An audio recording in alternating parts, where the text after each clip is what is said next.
Dia mencuri gunting kuku untuk kabur dari penjara.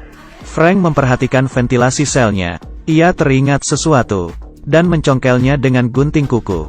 Dinding selnya ternyata sudah keropos. Ia sudah menduganya, Alcatraz sudah lama tidak dipugar.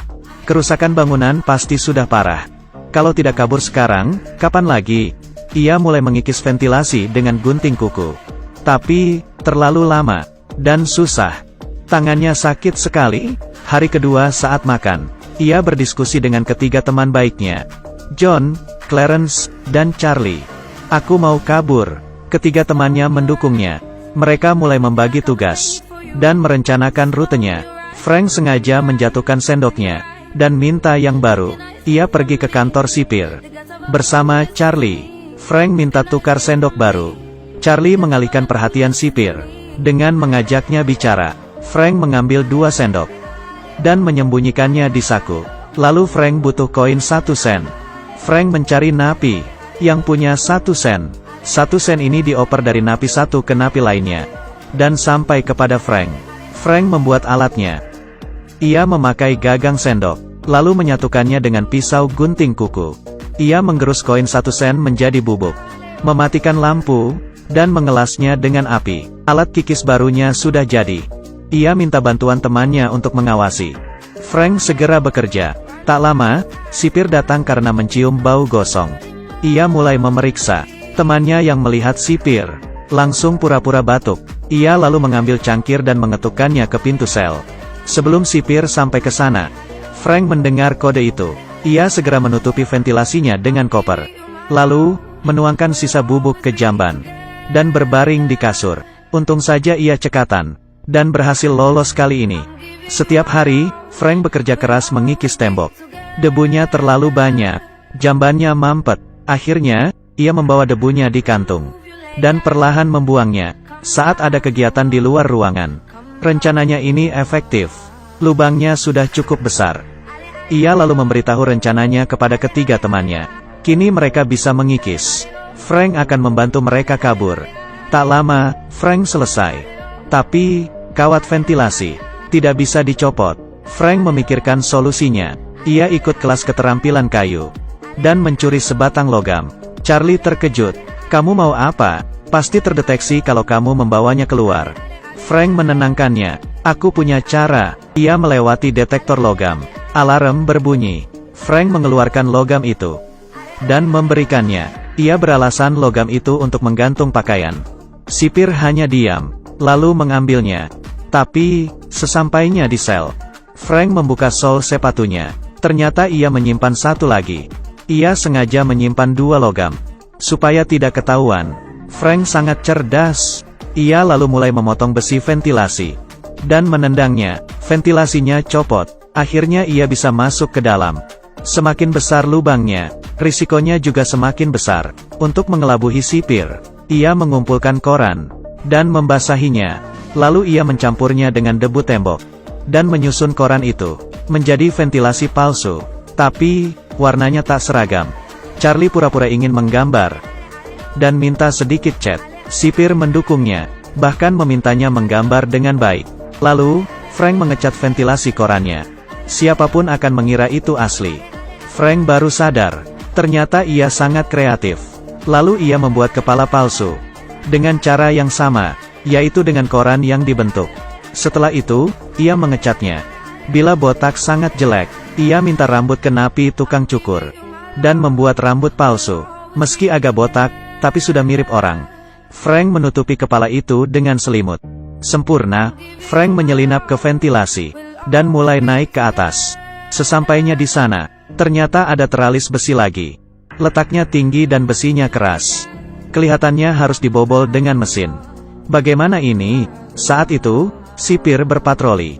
Ia berjalan ke arah sel Frank. Charlie yang tinggal di sel sebelah memperingatkan Frank. Tapi, kok, tidak ada suara? Ia memanggil Frank tapi tidak ada jawaban. Sipir datang, melihat kepala palsu Frank. Ia penasaran, kenapa jam 7 Frank sudah tidur. Sipir bertanya pada Charlie ada apa dengan Frank. Situasi sangat canggung. Ia diam saja. Sipir tak sengaja menjatuhkan tongkatnya. Suaranya berisik. Tapi, kenapa Frank tidak bangun? Sipir makin heran. Ia lalu memegang kepala Frank. Kepalanya bergerak. Ternyata, bukan kepala palsu. Frank yang dengar kode dari Charlie. Segera kembali. Ia lolos lagi kali ini. Esoknya, Frank memanggil temannya.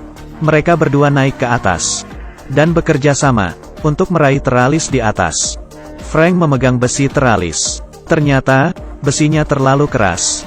Harus dibor. Tapi, di penjara mana ada bor? Frank pusing. Hari ini, ia ikut kelas musik. Dan melihat ada kipas angin. Di atas meja. Saat teman-temannya pergi, ia mencuri kipas itu, lalu memasukkannya ke koper. Charlie yang melihatnya mulai takut. Bila ketahuan, ia akan dihukum mati.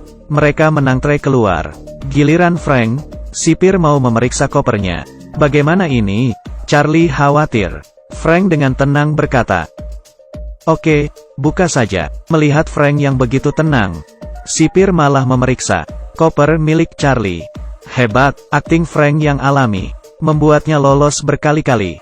Lalu, Frank membuat bor dari kipas angin. Dengan alat kikisnya sebagai mata bor. Bor hasil karyanya jadi. Ia meminta temannya membantu lagi. Frank bergelantungan di atas, dan menggoncangkan teralis. Ia berhasil masuk ke atas teralis. Dan mengambil bor. Akhirnya, teralis itu lepas. Masalah ini sudah selesai. Esoknya, Frank memberitahu John dan Clarence untuk beraksi malam ini. Ternyata, sebelum mereka beraksi, terjadi masalah. Para sipir sudah curiga, dan melakukan pemeriksaan, karena gerak-gerik Frank yang aneh. Sipir tahu Frank mau kabur. Ia melempar semua barang Frank keluar, lalu memeriksanya dengan detektor logam. Kepala sipir juga ikut. Ia melihat koper yang menutupi ventilasi, dan memindahkannya. Frank sangat gugup. Jantungnya mau copot. Kepala sipir melihatnya, dan mengembalikan kopernya ke posisi semula. Kepala sipir tidak menemukan apapun dan pergi. Frank sadar, makin lama ia di sana, ia akan makin dicurigai. Ia harus segera kabur. Tengah malam, Frank memakai kepala palsu, dan berhasil mengelabuhi sipir. Frank, John, Clarence menerobos ventilasi, dan naik ke lantai atas. Akhirnya, mereka berhasil keluar. Setelah memastikan keamanan, mereka naik ke atap. Mereka bertiga berhasil kabur, dan menghindari lampu. Lalu mereka memanjat turun ke tanah. Tapi, di penjara ada kawat pengaman. Penjara itu berada di tengah pulau. Bila mereka ingin kabur, harus menggunakan pelampung baru bisa berenang. Demi mencegah jaket pelampung sobek, Frank memanjat kawat pengaman, dan melempar jaket pelampung keluar. Mereka bertiga berhasil kabur. Mereka sekuat tenaga, meniup jaket pelampung. Lalu, mereka berenang ke laut. Esok paginya, sipir melihat Frank masih tidur. Ia masuk ke sel Frank, dan mau menghajarnya. Kepala palsu Frank jatuh ke lantai. Pencarian segera dilakukan.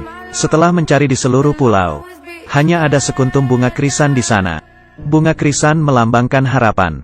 Mereka bertiga mungkin berhasil kabur. Kepala sipir membuang bunga itu ke laut, dan mengumumkan ketiganya mati. Alcatraz merupakan penjara teraman di dunia. Tidak boleh ada napi yang kabur. Film ini berjudul Escape from Alcatraz. Tamat. Oke, like dan follow, ya. Aku Kaki Minyak. Sampai jumpa semua.